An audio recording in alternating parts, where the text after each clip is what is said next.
Почитувани граѓани, почитувани представници на медиумите, владата предводена од Социјалдемократскиот сојуз го утврди ребалансот на буџетот за 2022 година.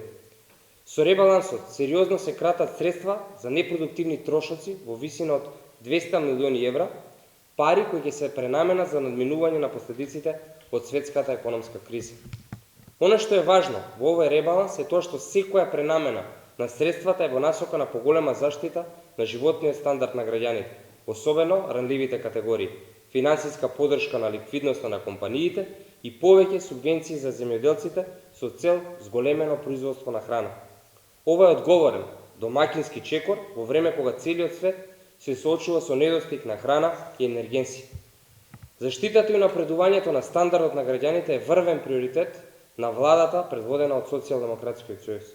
И во време на светска економска криза успеавме минималната плата да ја зголемиме на 18.000 денари. Со синдикатот се постигна договор за рекордно зголемување од 15% на платите во образованието и детската заштита, а следува период на раст на платите во сите сектори согласно растот на минималната плата. Договорена е и нова методологија за постојан и одржлив раст на пензиите, а следното покачување ќе се реализира во септември оваа година. Просечната плата денес изнесува 31.080 денари, што е реализација на клучното ветување на Социјалдемократскиот сојуз за просечна плата од 500 евра.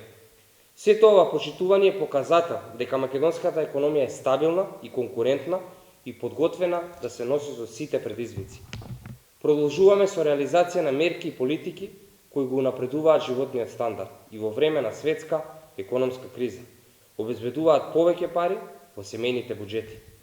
Ви благодарам, повелете со прашање, доколку нема, ви благодарам.